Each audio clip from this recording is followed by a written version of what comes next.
Hey there, welcome to the channel. So when I started this video, I felt like I was short on time. So I decided that I would show you guys how to make a gluten-free quick bread. We're gonna make an easy gluten-free cinnamon bread. Well, I filmed the recipe, and then after I stopped filming to bake it off, I realized what I forgot. This is take 2 of the recipe, so stick around till the end to not only see what my mistake was, but also to see if what I did at the end fixed the recipe or not. I'm Jamie with SavorySaver. I share gluten-free recipes, tips, tricks, and resources, and evidently my mistakes as well, to make your gluten-free lifestyle easier. So please consider hitting subscribe, and let's see if I can bake this right on time number 2. So this gluten-free cinnamon bread is a recipe I found at Bob's Red Mill's site. It does use their gluten-free 1-to-1 baking flour.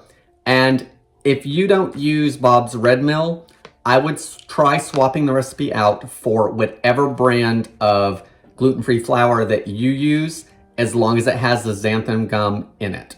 This already has that in it, and quick breads are pretty forgiving most of the time, so I would swap it out for your favorite 1-to-1 blend. We want to get a couple things ready, just so it's ready when we are.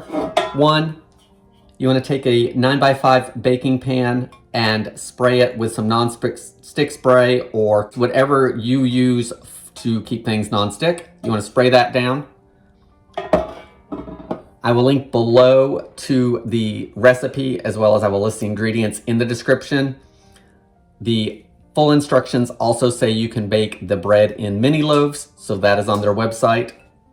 I am baking today by volume and not by weight. Weight amounts will be in the description if you would rather bake by weight.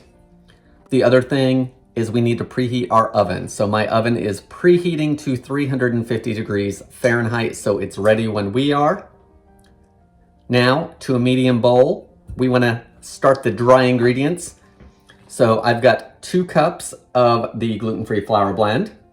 To our flour, we want to add 1 teaspoon of baking soda, a half teaspoon of baking powder, a half teaspoon of fine salt. We can't have cinnamon bread without cinnamon, so I'm going to add 2 teaspoons of ground cinnamon.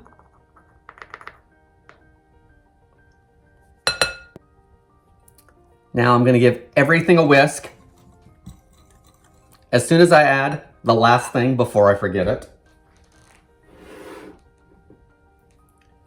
You guys know I like to add ingredients and then sometimes forget things. I'm going to add some sugar. This is a quick bread after all. 3/4 of a cup of regular granulated sugar.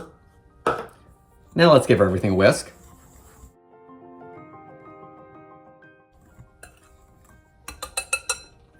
Once everything's whisked together, we can put that off to the side for a minute. Now that our dry ingredients are mixed, I'm going to mix our topping, which is going to go over the cinnamon bread. This is a 1/4 cup of turbinado sugar. And if you don't have turbinado sugar, no problem, swap it out for granulated sugar. This just has a little more flavor.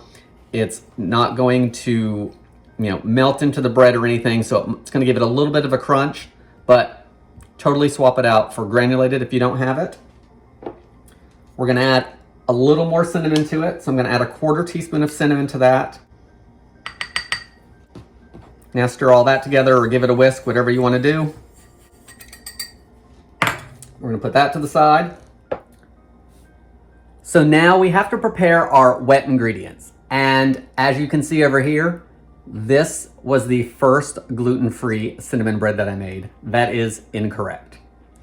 So at the end, we're going to cut into this one as well as the correct one and see if what I did made any difference.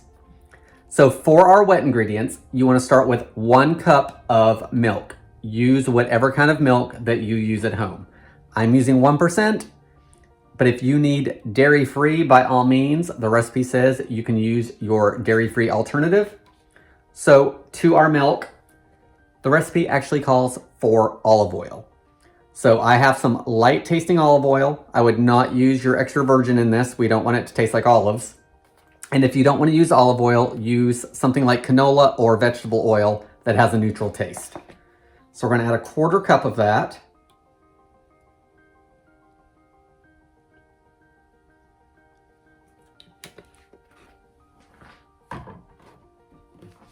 Now let's move this to the side and get a bowl. So let's add this to the bowl. I also want to add 1 egg, and I don't usually break these on camera because if I end up with shell in there, then I have to fish it out. But we're going to try it anyway because I'm already having that kind of day.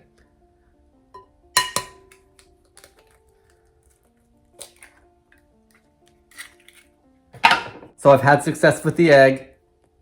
Maybe I'm going to have a better afternoon. Let's add the last 2 ingredients. I'm going to add a teaspoon of vanilla. And I think I'm going to break up this yolk and just mix everything just a little bit. And then the ingredient that I forgot was 1 tablespoon of apple cider vinegar. And this is going to do a couple things. For one, we used baking soda, which is a neutral. And our apple cider vinegar, of course, is an acid. So it's going to help our bread rise. The other thing is a little bit of apple cider vinegar tends to make things a little more tender. So my thought is it's going to tenderize the bread a little bit. So let's add this.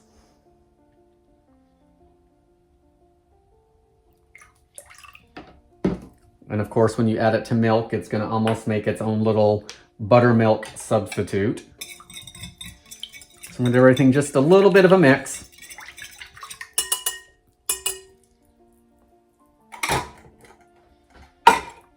Push our first spread off to the side. Going to take our dry ingredients and slowly incorporate them into the wet ingredients. And we just want this until it's combined.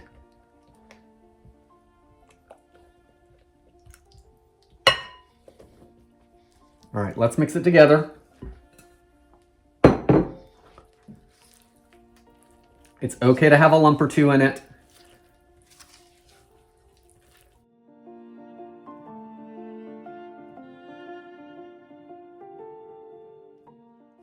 Okay, everything is combined. There's a few lumps in it. That is okay. This is a quick bread. So let's get our baking pan out.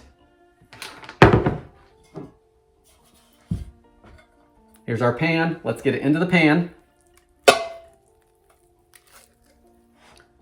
Now that it's in the pan, we want to take our sugar and cinnamon blend and sprinkle it evenly across the top.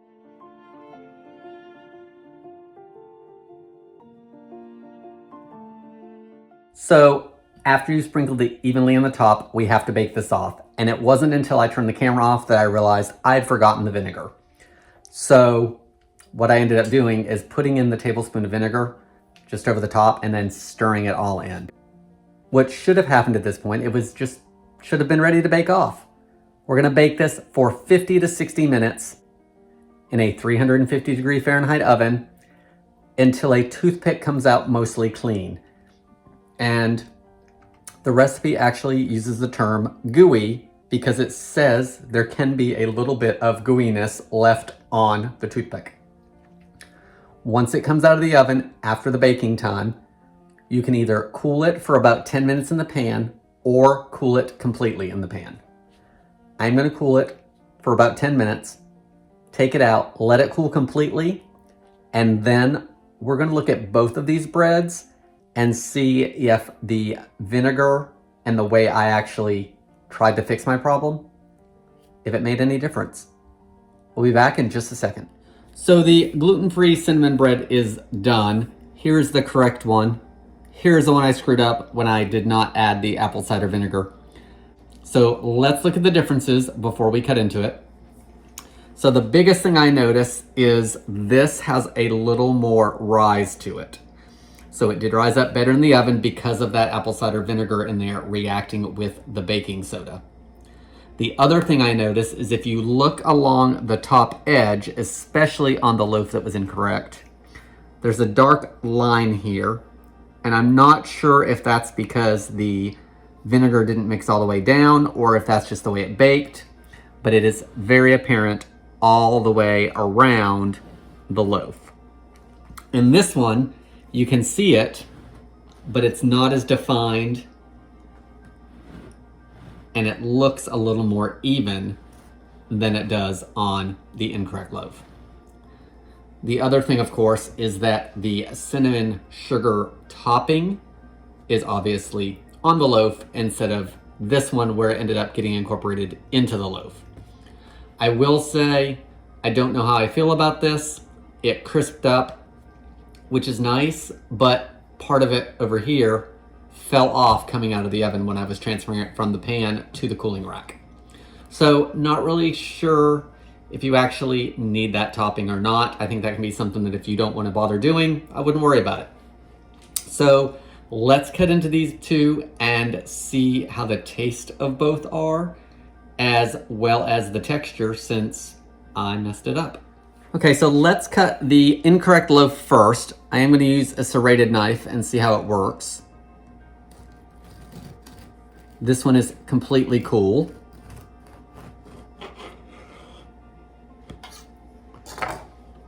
So if we look on the inside, it actually doesn't look too bad. It looks cooked all the way through, at least on this end. Looks like it's a little more moist up at the top than it is down here. So let's put this down and try the next one. This one is still a little warm, but it's not too warm to cut, I don't think. So we'll cut in. Of course, there's more crackling and crumbling because of that sugar on the top.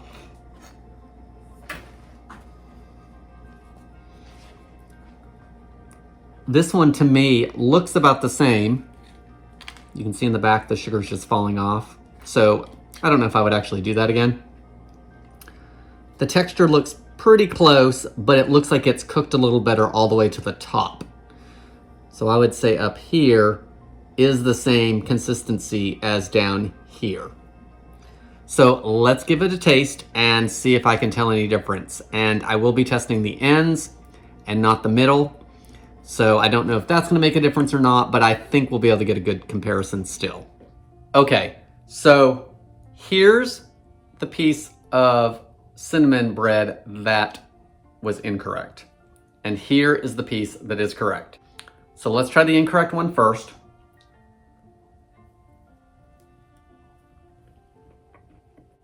So taste-wise, I think it's good. Tastes like it's cooked through. I feel like it is an end piece after all, but it's a little chewy, like starch-wise, because you know how starch can have that chew to it that is not the same as if it was just flour. For being incorrect, it doesn't have a bad taste, and it really doesn't have a bad texture. So I probably could have kept going and just not made this again. But we did make it correctly, so let's try that piece. Okay, so the one that I actually baked correctly is better. It does not have that starchy chew, and it tastes like a regular cinnamon bread with gluten in it, as opposed to the texture of the other one that I mixed incorrectly. Taste-wise, it's very good. I don't really notice a difference in the taste between the incorrect one and the correct one. So I'm great with that. The biggest change is the texture. So that vinegar really helped the texture of that bread. The other thing is my first bite had a little bit of that sugar topping on it, which was fine, but my second bite did not. And I still think I'm okay without the sugar topping. Guys, my lack of time, or feeling like I had a lack of time, ended up turning into a good learning experience with the gluten-free recipe. I hope you enjoyed this recipe. Please leave me any comments below on your mistakes, or what you did to fix them, or your thoughts on this bread in general. Guys, gluten-free cinnamon bread, quick and easy. Bob's Red Mill 1-to-1 flour was what we used. Thank you so much for watching, and I hope to see you on the next video.